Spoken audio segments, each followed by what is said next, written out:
હર હર મહાદેવ, જય દેવભૂમિ દ્વારકા।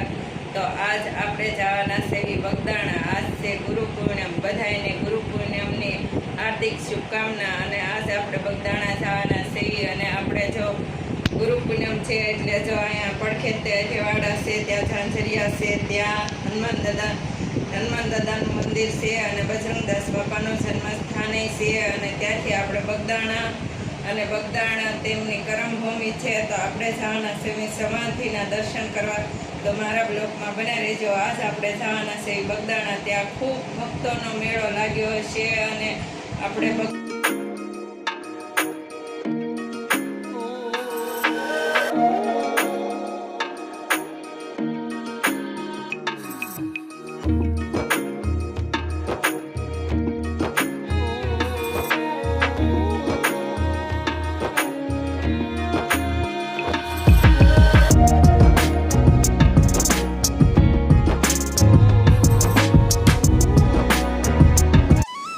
જો ઝાંઝરિયા પહોંચી ગયા। ઝાંઝરિયાનો ગેટ છે, તો આપણે જો ઝાંઝરિયા પહોંચી ગયા છીએ અને બહુ સરસ દર્શન કરાવશું। તો જો આ પાર્કિંગ છે, અહીંયા શ્રીફળ વધેરવાનું છે અને આ મંદિર છે, ત્યાં બજરંગદાસ બાપાનું મંદિર છે, હનુમાન દાદાનું મંદિર છે અને પડખે ભોળાનાથનું મંદિર પણ છે। તો પહેલાં તે આપણે હનુમાન દાદાના દર્શન કર્યા, તો તમે પણ બધા દર્શન કરી લેજો। હનુમાન દાદાના પાછળ રામ, લક્ષ્મણ, સીતા અને હનુમાનજી મહારાજ।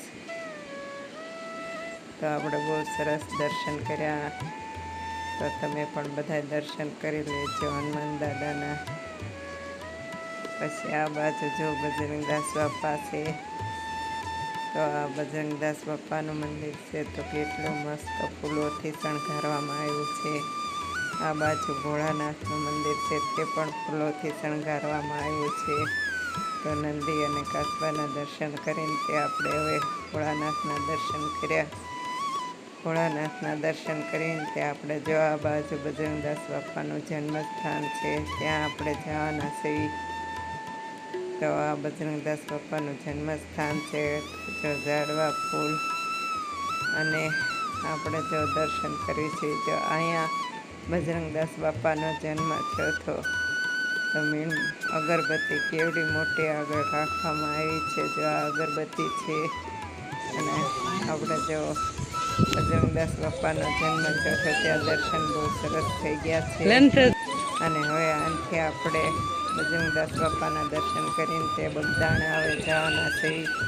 તો આપણે જન્મભૂમિને બહુ સરસ દર્શન થઈ ગયા। અને આ બાજુ જો ચા અને ગાંઠિયા બે આપવામાં, જો ઝાંઝરિયા પ્રસાદી આપવામાં આવે છે, તો બધા પ્રસાદી લેવા બેસી ગયા છે।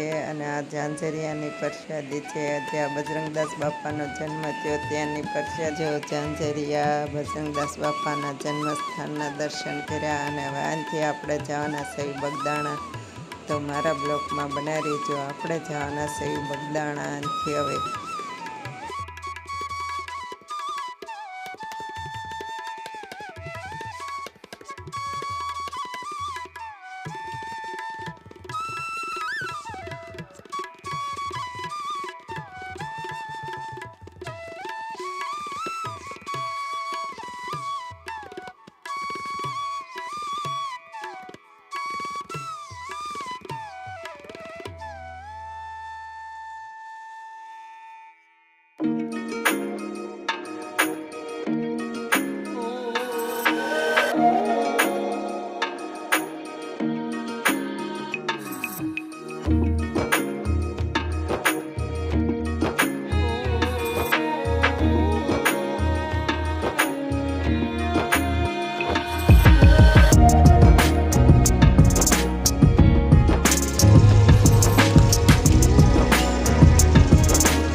જો ઝરમર વરસાદ ચાલુ થઈ ગયો છે અને રસ્તો પલળી ગયો, એટલો બધો વરસાદ આવતો નથી અને ઝરમર જો રહી ગયો છે વરસાદ. અને આપણે જો લીલુંછમ વાતાવરણ છે અને વરસાદને લીધે થઈને બધું લીલું લીલુંછમ થઈ ગયેલું છે. અને આ જો ખટરા અંદર ઓલા પાંખડા જે મોટા પંખા આવે છે તેના છે.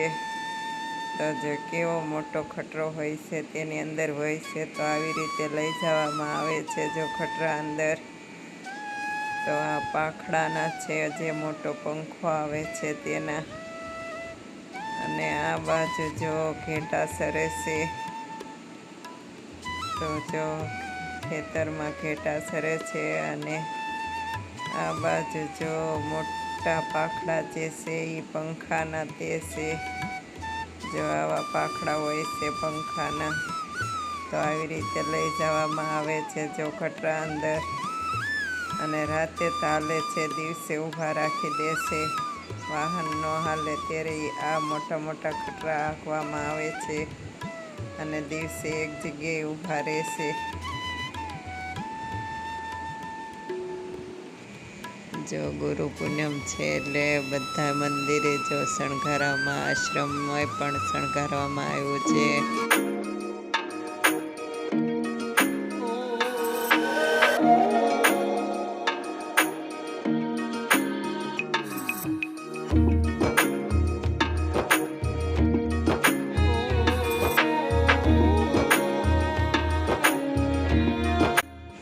તો જો આપણે તળાજા પોગવા આવી ગયા છે અને તળાજાનો ડુંગરો પણ સામે દેખાય છે. અને આપણે આ વિડીયોને એન્ટ આપશું. જો તમને આ વિડીયો ગમે તો લાઈક કરો, શેર કરો અને સબસ્ક્રાઈબ કરો. હર હર મહાદેવ. મળીએ નેક્સ્ટ બ્લોગમાં. જય દેવભૂમિ દ્વારકા. અને બગદાણાનો વિડીયો જોવાનું ભૂલતા નહીં.